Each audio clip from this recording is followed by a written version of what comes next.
The first activity out of a total of 3 activities involves the effect of color on light energy absorption. It is looking at absorbing surfaces versus reflecting surfaces. The lesson objective is students will be able to measure and quantify the light energy absorbed by different color objects and relate this finding to similar situations. From experiences you have had, you should already know that some surfaces reflect energy while others absorb it. Those that absorb energy get hotter than those that reflect it. Now it is time to make a prediction. Since a solar hot water collector needs to get as hot as possible, what is the best color for the inside? How much better is the best color from the other color? 2 containers will be placed in direct light for 30 minutes. Which container will become hotter, the dark colored one or the light one? Will there be a significant difference in temperature?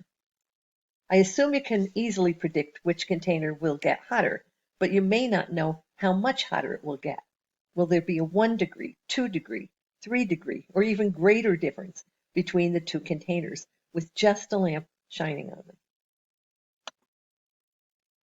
The experiment is set up using the following materials: 1 black can, 1 white can, 1 pint of cool or room temperature water for each can, 2 thermometers that read in Fahrenheit, and 1 lamp with a 100-watt incandescent light bulb.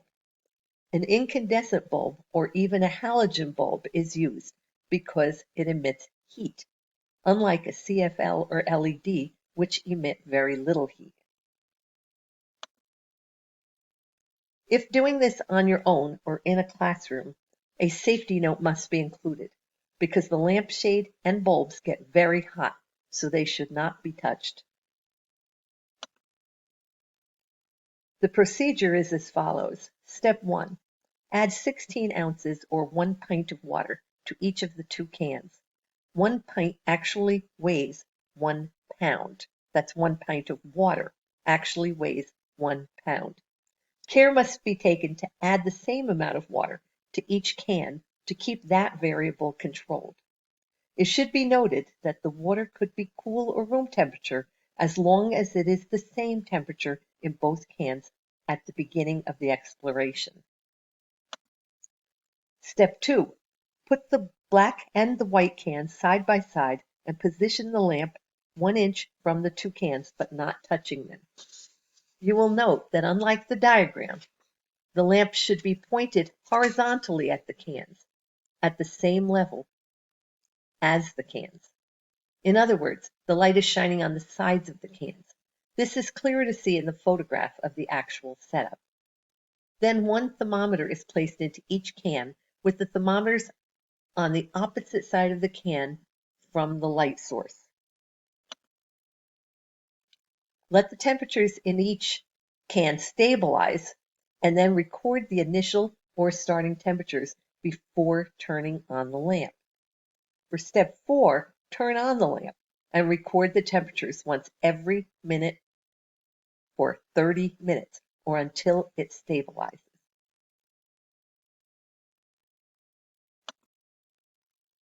The experiment was performed as described and measurements were taken every minute for 30 minutes.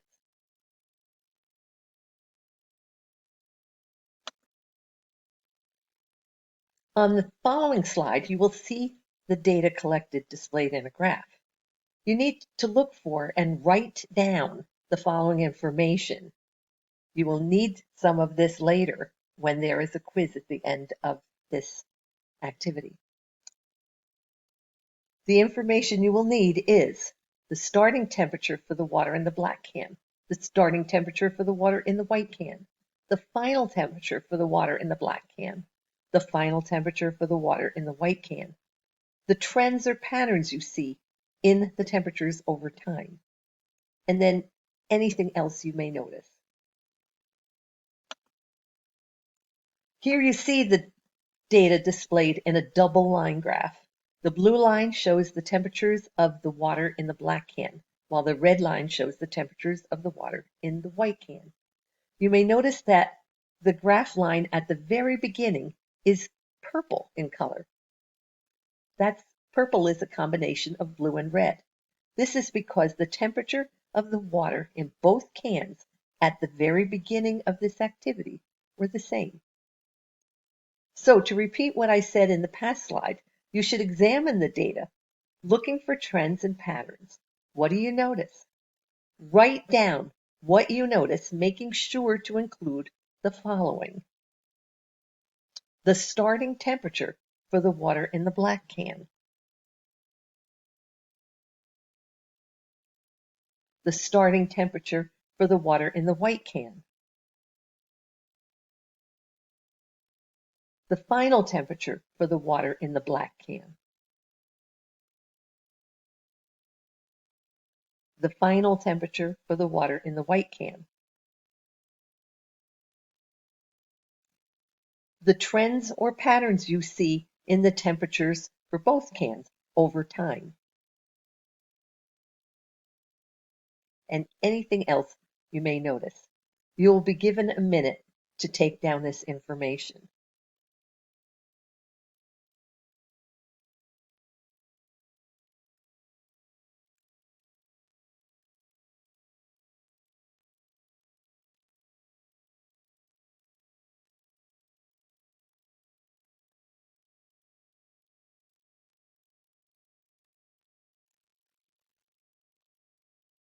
If you need more time, please pause the slides at this point to get the information you need. If not, I will continue. To analyze the data, some background information is needed. When a mass is heated, as noted by the temperature change, the energy that was added to cause that change can be calculated by using the equation Q equals mc delta T. The delta is the triangle. It's a Greek symbol, or Greek letter actually, and it stands for the word change. So it's Q equals mc change T, or delta T. All right, Q stands for the quantity of thermal energy added or taken from a mass. It is measured in BTUs, or British thermal units. M stands for the mass into which the energy is added or taken away. It is measured in pounds or pints. C stands for the thermal capacity of the material of the mass. And this has been previously calculated for H2O, or water. The thermal capacity is 1 BTU per pound in degrees Fahrenheit. And then delta T stands for change in temperature of the mass in degrees Fahrenheit. It is calculated using the formula TF, or the final temperature, minus TI, which is the initial or beginning temperature. To analyze the data, let's look at the following. In the experiment, you observed that the temperature of the water increased. Using the formula Q equals mc delta T, determine the amount of energy that was absorbed by the black can versus the amount of energy that was absorbed by the white can. The value of M, mass, is 1 because 1 pint is 1 pound of water, and that's what was used. The value of C, or thermal capacity for water, is 1. The value of delta T for the water in each can is calculated by taking the starting temperature and subtracting it from the final temperature. For the black can, using the formula Q equals mc delta T, Q equals 1 for mass times 1, the thermal energy, the capacity, times the change in temperature. So it is Q equals 1 times 1 times the change in temperature. The final answer is the energy measured in BTUs. You should be able to complete this calculation using the information you wrote down from the graph. To find the change in temperature, you need to take the final temperature and subtract the starting or initial temperature from it. For the white can, using the formula Q equals mc delta T, Q again equals 1 for the mass, times 1 for thermal capacity, times 1 the change in temperature. So it is Q equals 1 times 1 times the change in temperature. The final answer is the energy measured in BTUs. Again, you should be able to calculate this using the information you wrote down from the graph. And again, subtracting the starting temperature from that final temperature. You want the difference between the two. Now consider this question. If you were designing a solar panel for the purpose of making water hot, what color would the absorbing surface be and why? You will be asked this question in the quiz that follows, so think about it now. Also think about this. Aside from aesthetics, which means its appearance or beauty, in what ways might color be important in construction? Consider the roofs of homes in Connecticut. Most of them are dark in color. You see them in dark gray, dark brown, deep red or maroon, or even dark green. You rarely see homes covered in white, pink, yellow, or other light colors. This is because in Connecticut, a dark roof helps to absorb heat, keeping homes warmer and saving on heating costs throughout most of the year.